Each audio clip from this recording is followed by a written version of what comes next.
ہمیں جہاں پہ مذہب کی بات نظر آ جاتی ہے ہم فوراً سے پکڑ لیتے ہیں کہ اس کو نہ جانے دینا. اپنے کردار کشی نہیں کرتے. ہمارے وہ جون ایلیا نے کہا تھا بولتے کیوں نہیں میرے حق میں آبلے پڑ گئے کیا زبان پہ.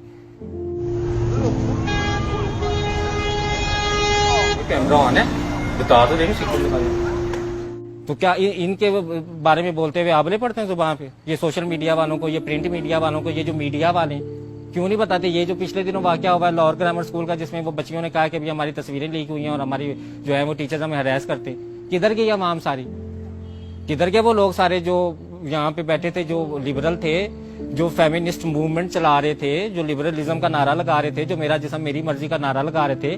ان لڑکوں کی وہ لوگوں کی زبان پہ آبلے پڑ گئے. آپ کیوں نہیں بولتے؟ آپ کیوں نہیں کہتے کہ اس تعلیمی نظام کو بند کیا جائے؟ بھائی یہ کیپٹلزم ہے, بھائی یہ سیکولرزم ہے, اس کو بند کیا جائے. یہ لبرل ہونے کے نام پہ سیکولر ہریسر بن گئے.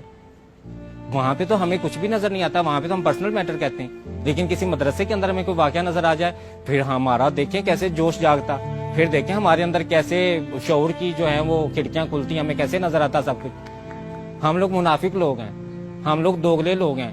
ہم لوگ جہاں پہ دیکھتے ہیں نا کہ کسی کے پاس اختیار کم ہے, کسی کے پاس دولت اور طاقت کم ہے, ہم چڑھائی کر دیتے ہیں اس پہ. اور جہاں پہ ہم دیکھتے ہیں کسی کے پاس دولت اور طاقت زیادہ ہے وہاں پہ ہم پھر فوراً ڈپلومیٹک ہو کے نہیں بالکل یہ پرسنل میٹر ہے. دیکھیں یہ تو ایک چیز کا پرسنل ہے. یہ دیکھیں کچھ ہو سکتا ہے انہوں نے کچھ کیا ہو سکتا ہے انہیں کے قصور ہو سکتا ہے یہ ہو. تو مدرسوں میں ہم لوگ یہ بات کیوں نہیں کرتے کہ ہو سکتا ہے ایک مولوی خراب ہو سارے نہ ہو سکتا ہے ایک مولوی نے اگر گناہ کر دیا ہے تو سارے ایسے نہیں ہوں گے.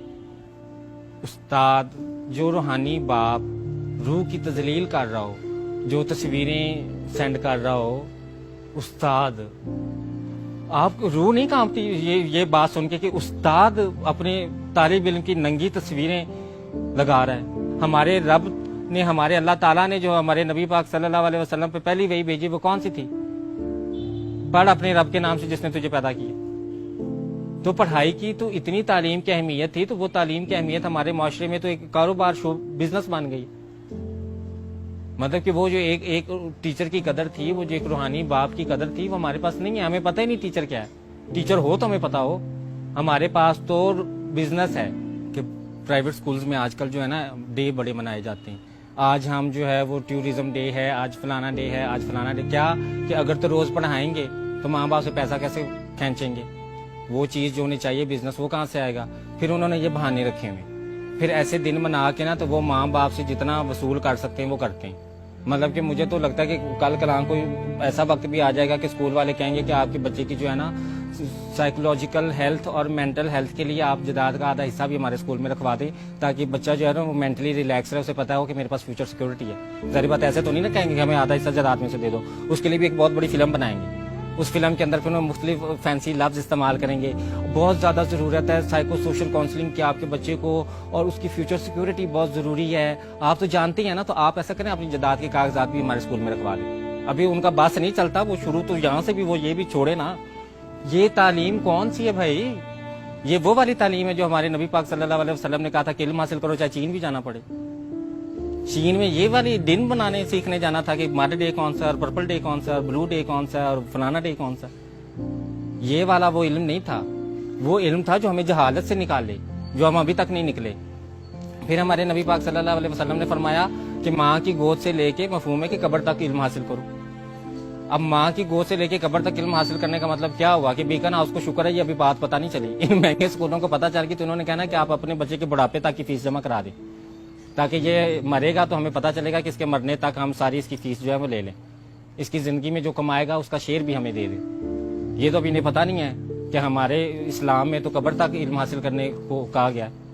انہیں آج یہ پتہ چل جائے تو یہ دیکھنا کل ہی یہ کوئی پرپوزل نکالتے, ماں باپ پیرنٹ ٹیچر میٹنگ بلائیں گے اور اس میں کہیں گے کہ بھئی آپ کے بچے کو مرنے تک ہم تعلیم دینا چاہتے ہیں. یہ تو آپ 16 سالوں کے بعد تو پھر ہمارا بزنس بند ہو جائے گا, آپ کا بچہ نکل جائے گا, پھر ہم فیس کہاں سے مانٹیں گے. تو وہ یہ والا علم نہیں تھا. ہمیں سوچنا چاہیے ہمارے نبی پاک صلی اللہ علیہ وسلم نے کون سا علم ہمیں کہا تھا کہ جا کے حاصل کرو. وہ آپ کو واقعہ تو یاد ہی ہوگا کہ جب فتح مکہ کے موقع پہ جو قیدی غلام تھے ان کو کہا گیا کہ آپ 10 لوگوں کو پڑھائیں اور آپ کو رہا کر دیا جائے گا. آزادی کی قیمت تعلیم کے ساتھ جوڑ دی. مطلب کہ آپ کو یہ تو نہیں کہا گیا کہ آپ اتنا زیادہ مالے غنیمت جتنا بھی ہے وہ استادوں کو دے دیں. اس وقت یہ